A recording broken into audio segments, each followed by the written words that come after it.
Krishnam Vande Jagadgurum.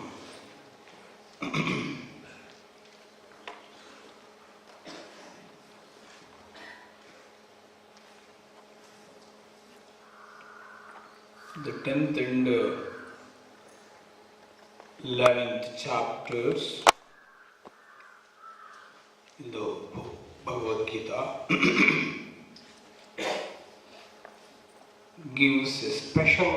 sheds a special type of illumination to the previous part and the latter part of the whole text. So I call it God, these two chapters, 10th and 11th, because these two chapters give grand organizing doctrine, God. We are in need of such doctrines, guiding principles to understand the whole text. Whatever scriptures we study, we find some important master key words, key notes to unlock the whole mystery of the text. Unless we know that master key points, it is difficult to understand the whole text. So, in this particular chapter, the 10th chapter, master key word is Buddhi Yoga. Buddhi Yoga. Krishna tells here in one point of time, O Arjuna, so much it is said and heard by you. Now I am giving a master key formula for you to unlock the whole history of Atma Yoga, spiritual sadhana.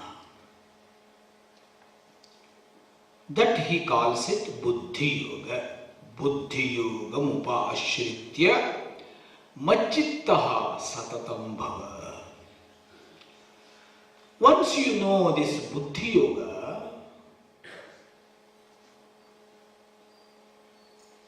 there will be nothing left unknown. That is why this is called theory of everything. Eka Vijnanena Sarva Vijnanam. That is how the Vedantians say. By knowing one thing, we can know everything. What is that one thing? Single formula, unifying, organizing doctrine. What is that? That we understand here in this 10th chapter, Vibhuti Yoga. That is why this chapter got its own special significance in the whole gamut of the text. After uttering this word, Krishna tells, Tesham eva anukampartham aham ajnanajantamaha nashayami atmabhavastha. I am in the heart of everyone. I am Sakshi there.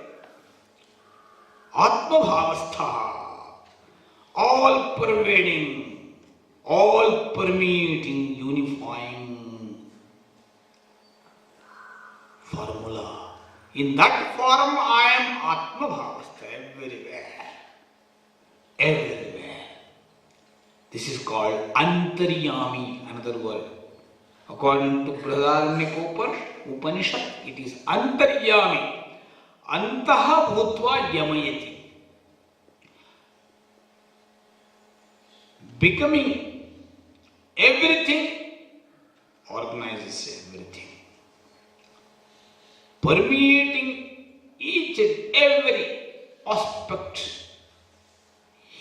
guides the whole motions and promotions of this world.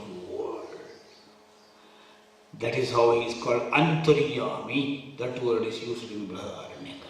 Here the same word in another formula, another phrase, it is called Atma Bhavastha.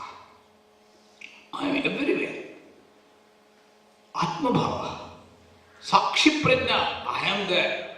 I am in the form of consciousness. Individual consciousness and universal consciousness. Both I am. Oh, you are like this. I can't understand. It is difficult because my eye, it is very much limited eye. But however, oh Krishna, you have opened my eye. Now I know many things. I know you are great Rishi. You are Narada. You are Devarshi. You are Asitaha, Devalaha, Vyasaha. Everything you are. Epitome of all great spiritual masters. That now I came to know. Because in all these chapters I could know how much insightful you are. You are an embodiment of yoga. You are an epitome of spiritual knowledge, spiritual science. That is very clear now for me. That is what Arjuna says now. Sarvameda dhrutam manye yanmam vadasi Keshava. I was doubting you. I was doubting your credibility. I was doubting your competency, your commitment, your consistency, your caliber. Every series of C's I was doubting. I was doubting. Even in one point of time, he simply scolds. Oh Bhagavan, you are Bhagavan, you are Krishna, but you are creating so much confusion, what to be known, what not to be known, what to be done, what not to be done. All this you are creating so much puzzles and it is creating so much chaos in my mind. I can't do anything. So make it clear, make it clear, make it clear. That is how he was asking questions. Now that mode of asking question is different in this chapter. That type of realized soul you can find in Arjuna's personality now. He is the real seeker in this point of time. Now, that is why he says, now I understand. In the Prastavana Bhashya, introductory Bhashya, Shankaracharya says, it was a very beautiful statement. What is the statement? Gunadhikaihi grihitaha anushthiyamaascha dharmaha prachengavishyati. That is how he summarizes the whole characteristic of Arjuna. Why Krishna has chosen Arjuna to receive that gamut of knowledge, that spiritual understanding of Bhagavad Gita? He neither chose Dharmaraya, neither Sahadeva, because Sahadeva was a great scholar, scholar in many shastras, well versatile, well versed scholar he was, Sahadeva. He has never chosen Sahadeva for imparting this knowledge, spiritual knowledge. Neither he has chosen Dharmaraya, one who was embodiment of Dharma, great scholar of that time, great master of scriptures of that time, Dharmaraja was. But he has chosen Arjuna.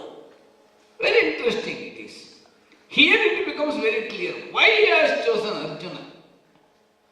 All said and done about his weaknesses, he got many strong points. He got some weaknesses. Now it is very clear that Jati Dharma, Kula Dharma, some small considerations he has taken so seriously, that is how psychologically he became abnormal and started arguing and proving all these things. Whatever weakness he got, that he was justifying. These are some weaknesses. In the midst of virtues also there may be some defects, deficiencies. That is what human beings are. We are all like that. But that merit, what is that? That is to be highlighted. Then we can develop any person, any person. That is how Krishna chooses Arjuna here for taking this Bhagavad Gita. Gunadikaha, that is word Bhagavad Krishna, Shankaracharya says, Adhika Gunavan, you got more virtues.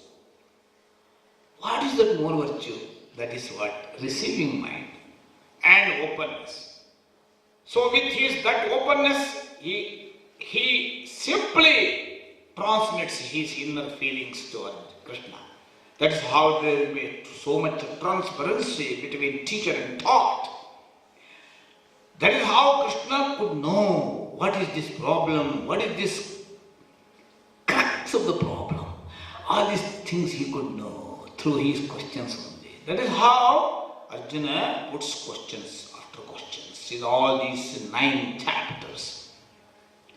But here also again, here is not a question, it is only submission here. Questioner converted, transformed into a person to submit himself. There are many questioners. We also ask questions. Without a sense of submission, if you ask a question, that question will be totally negatively charged. There only you will be showing your ego. That type of questioners we come across everywhere in all those international and national conferences, you know. Many people in all those sessions, they stand up and ask their question. There, they are so exhibitory, instead of becoming ready to receive something, they will be there to project their own negatively charged thoughts by their way of communication. These type of things are very normal in all these so-called national, international conferences, seminars, colloquiums and all these things now. Only they boast their own thoughts, which they feel that they are very serious, very, very important. No. This type of questioners, they cannot enhance their knowledge. Because when you are there with men like God like Krishna, you must be not a mere questioner. You must be there to submit yourself. Here, that Arjuna is visible. One who is there submitting himself. Up to this, he was asking questions and questions and questions. While asking questions, he was showing his ego. While asking questions, he was just showing his immature, preoccupied thoughts. That's what he was talking. That is how he was delivering his thoughts. Now that personality changed. Now he came to know, I am there in the company of that great master. One who is an embodiment of yoga. He is an embodiment of yoga. He is an embodiment of karma yoga. By his Gopala, by his mingling, sharing, caring, Krishna was an embodiment of karma yoga. By his enlightening capacity, insightful thought, he represents that in Jnana Yoga. In the same time, internal discipline, crisis management, time management, all these qualities, that is what Krishna represents yoga. His yoga is not only limited to some yoga, it is very total yoga. Shuchau deshe pratisthapya, sthiramasana atmana, asanam is there, but the climax of that yoga is knowledge, Atma Yoga. That you see there, study there in this chapter. That type of mastery is there. Now this is an occasion for me to take. Instead of showing my ego, instead of showing my arrogance, instead of presenting my immature thoughts, I must be here to submit.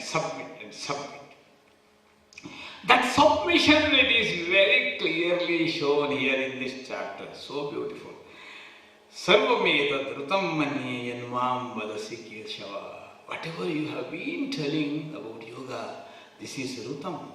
This is very much people friendly. This is very much nature friendly. It is very much user friendly. It is student friendly. It is old people friendly. It is yogi friendly. It is bhogi friendly. It is rogi friendly also. Whatever you have been telling, Sarvameta Rutam Manye. Rutam means very much friendly, user friendly. That is the correct translation of Ruta, which is very much akin to natural balance. Whatever you say, if it is very much akin to, very much close to natural balance, that becomes Ruta. That word in Sanskrit got wonderful meaning, Ruta. Whatever you have been telling, it is Ruta. Sarvameta Rutam Manye Yanmam Vadasi Keshava. Oh Bhagavan, whatever you have been telling about yoga and all these things, in all these 9 chapters, this is very much user friendly. Now this is the time I must submit myself. That is why, O Krishna, Nahi te Bhagavan Vyaktim Vidud Devaha Nadanavaha. Even great divine personalities also don't know what you are. What to say about these demons? They are negatively charged, so-called intellectuals of the society like Hiranyakashipu, Hiranyaksha, Ravana, Kumbhakarna, Indrajit, and all these are not demons in the common normal sense. They are all intellectual giants, but negatively charged, educated people. Negatively charged, educated people. Negatively charged scientists. Negatively charged speakers. Negatively charged scholars. Negatively charged so and so, so forth. Negatively charged people are called demons, Danava. They can't understand. Now I can't. I can. I was also not knowing. Now I can understand you because I was in your proximity. I am so dear to you. That is how you have given this yoga to me in all this. Now I want that Buddhi yoga, cream of that yoga. You tell me that yoga.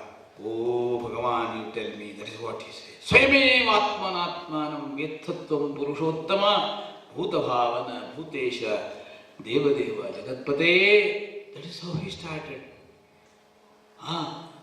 I must discard my knowledge, my ignorance by involving, by taking that purest form of spiritual understanding from you. Swayameva atmanatmanam vettattvam. That is why you are Purushottama. I am ordinary Purusha, you are Purushottama. Bhuta bhavana, bhuteja, deva deva. Now he says, Vaktum arhasi asheshena divyahi atma vibhutaya. Now this is the time I want to know God. What is that God? What is that God here? It is grand, organizing doctrine. That is called Vibhuti. I must know how you are there. How you are in the form of many living and non-living things around me. Bhuta bhavana you are. That I know. You are all permeating factor. That I know. You are omnipresent. I know. You are omniscient. I know. In principle I know. But it's modality. What is that? What is this? It is more modus operandi, adopting which I can understand. You everywhere. That is called Vibhuti Yoga. That Vibhuti Yoga I want to know from you.